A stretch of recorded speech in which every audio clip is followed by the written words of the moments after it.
हुए हैं कि कश्मीर डिस्प्यूट को लेकर सऊदी अरेबिया ने ओपनली इंडिया का स्टांस दोहरा दिया है। ये मैं कहूंगा एक बहुत ही इंपॉर्टेंट जियोपॉलिटिकल डेवलपमेंट है। आप देखोगे इस पर हिंदी में, इंग्लिश में, हर लैंग्वेजेस में आर्टिकल पब्लिश हो रहे हैं कि सऊदी अरेबिया ने कश्मीर पर पाकिस्तान को झटका दिया है, खुलकर लिया है भारत का पक्ष। नाउ ये सारा इशू क्या है, अचानक से सऊदी अरेबिया और कश्मीर, पाकिस्तान ये सब न्यूज में क्यों आ गए? सऊदी अरब और पाकिस्तान के बड़े इंपॉर्टेंट ताल्लुकात हैं, लेकिन वज़ीर-ए-आज़म नरेंद्र मोदी ने जो मिडल ईस्ट के साथ जो ताल्लुकात को हमवार किया पिछले 8-10 सालों में, पर्टिकुलरली 5 सालों में, उसमें जारी बात है पाकिस्तान की वो जो स्पेस थी वो कम हो गई। बिल क्लिंटन ने मैं पाकिस्तान का ऐसे हाल कर दूंगा, एक रोटी पकाएगा ना तो बेटा कहेगा मुझे दे, माँ कहेगी मुझे दे, बाप कहेगा मुझे दे।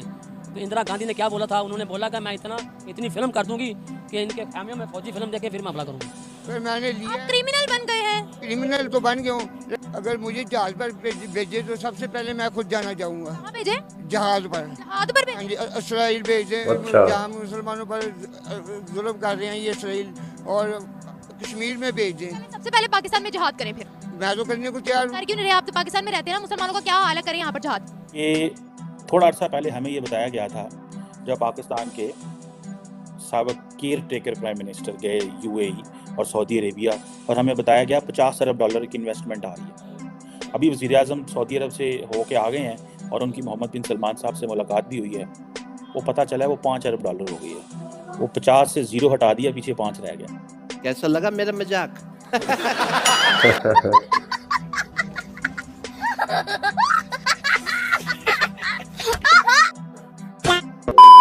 जय दोस्तों, जय श्री राम। तो भाई एक बड़ी सुकून वाली खबर आई है। पाकिस्तान के प्राइम मिनिस्टर शहबाज शरीफ गए थे भाई सऊदी अरेबिया। देखिए, पाकिस्तान के कोई भी प्राइम मिनिस्टर दूसरे मुल्क जाता है तो भीख मांगने जाता है, और भीख के साथ साथ जो कश्मीर का मुद्दा है उसको यूएन में ले जाने की बात करते हैं। तो यूए के जो क्राउन प्रिंस थे उन्होंने भाई पिछवाड़े पे मारा एक लात और बोला इनको कि भाई वो अंदरूनी मामला तुम्हारा, हम यूएन में नहीं ले जाएंगे, यानी कि इंडिया के साथ खड़े हुए। और जो $50 बिलियन की इनको एक भीख आने वाली थी उसकी 0 हटा दी। भाई साहब 5 की दिए सिर्फ। आप लोग वीडियो देखिए, वीडियो को लाइक जरूर करें। वीडियो शुरू करते हैं।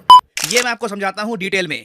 नाउ जैसे आप लोग जानते हैं रिसेंटली पाकिस्तान में इनके इलेक्शंस हुए हैं, या इलेक्शंस के नाम पे जो भी इन्होंने किया है वो ऑर्गेनाइज हुआ। इलेक्शंस के बाद ये डिसाइड किया गया कि शहबाज शरीफ बनेंगे पाकिस्तान के प्राइम मिनिस्टर। नाउ जो भी पाकिस्तान का पीएम बनता है अपनी टर्म स्टार्ट होते ही यूजुअली पहली विजिट करता है सऊदी अरेबिया में, क्योंकि इनको उम्मीद होती है कि सऊदी अरेबिया से या तो $2-3 बिलियन का लोन मिल जाएगा, कुछ इन्वेस्टमेंट्स आ जाएगी। बेसिकली सऊदी अरेबिया इनको खाली हाथ नहीं भेजेगा।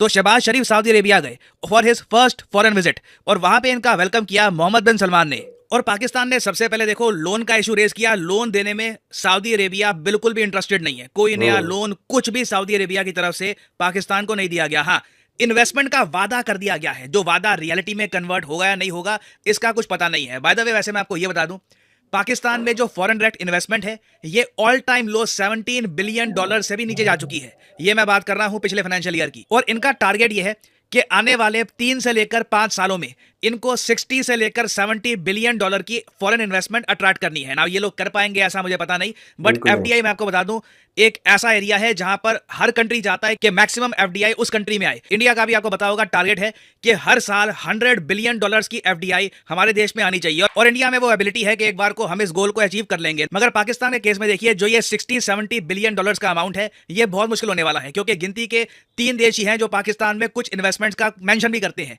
एक यूएई, फिर सऊदी अरेबिया और फाइनली चाइना। तो अभी इस पर्टिकुलर केस में क्या हुआ कि मोहम्मद बिन सलमान ने यह कहा कि हम लोग $5 बिलियन की इन्वेस्टमेंट करेंगे पाकिस्तान में। ये आप कह लीजिए इन्वेस्टमेंट पाकिस्तान में जॉब्स या फिर कुछ इकोनॉमिक ग्रोथ को आगे धक्का देने में काम आ सकती है। मगर एक इंटरेस्टिंग बात नोट करने वाली यह है कि पाकिस्तान के जो इंटरिम इससे पहले पीएम थे, उन्होंने ओपनली मीडिया के सामने यह कहा था कि सऊदी अरेबिया $25 बिलियन इन्वेस्ट करने वाला है पाकिस्तान में over the next 3 to 5 years. ये जो हेडलाइन है ना, दुनिया भर में लोग ये हेडलाइन पढ़ के शॉक हो गए थे कि 25 बिलियन की इन्वेस्टमेंट सऊदी अरेबिया करेगा इन पाकिस्तान। बट इन रियलिटी आपके सामने ही है, मैक्सिमम इन्वेस्टमेंट जो प्रॉमिस करी गई है वो $5 बिलियन है। वो भी पता नहीं कि इस फाइनेंशियल ईयर में सऊदी अरेबिया करेगा भी या फिर वो बस एक वर्बल बात थी। और एक कंपैरिजन के लिए मैं आपको बता रहा हूं कि मोहम्मद बिन सलमान और पीएम मोदी ने मिलकर यह बात कही थी कि दोनों कंट्रीज का टारगेट है कि $100 बिलियन की एफडीआई भारत में आएगी फ्रॉम सऊदी अरेबिया। और यहां पे मैं आपको ये बता रहा हूं कि ये स्टेटस अचीव करने में भी कई सालों की मेहनत लगी है, डिप्लोमेसी इन्वॉल्व हुई है, तभी जाकर आज के समय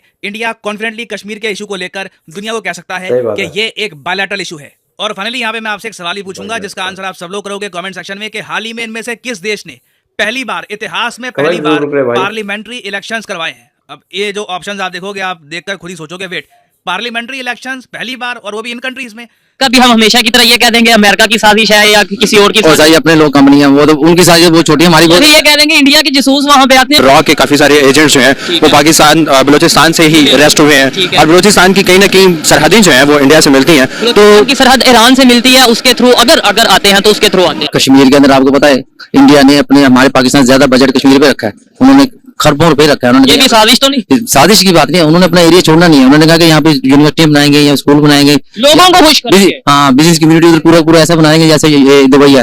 अंडरवेयर तक हम अगर चाइना से मंगवा रहे हैं तो हमारे लिए सोचने वाली बात है कि कल को पाकिस्तान कैसे ग्रो कर पाएगा। पाकिस्तान की डेवलपमेंट में क्या मतलब चाइना ही रह चुका है कि सिर्फ हर जगह पे चाइना, बस यही बात है, यही अंडरवेयर भी चाइना से आ रहे हैं। तनकीद करनी है, लेकिन तनकीद बराए इस्लाह। ये जो एक दूसरे पे तनकीद कर रहे हैं कि आपने इस तरह करप्शन किया, मनी लॉन्ड्रिंग किया, ये किया वो किया, आप तनकीद करते लेकिन तनकीद बराए इस्लाह। पहले आपसे बात की थी कि हमारे ही कुछ महकमे ऐसे हैं जो कहते हैं कि बस कुछ मिल जाए और हम सब कुछ दे दें। जैसे एक बाहर के बंदे ने कहा था कि पाकिस्तान वाले ऐसे हैं, अगर इनको जमीन के बदले कुछ पैसों के बदले अपना ईमान भी बेचना पड़ा तो बेच देंगे। ये गलत काम करते हैं, तो इसलिए उनको एक टाइम था 71 में सऊदीया बुला रहा था पाकिस्तानियों को, आओ काम करो। 71 में बुला रहा था, आ रहे थे, इंडिया जा रहा था, मलेशिया भी बुला रहा था। इन्होंने पाकिस्तान में भेजा नहीं, इंडिया ने भेज दिया मलेशिया में भी, तो सऊदीया में भेज दिया।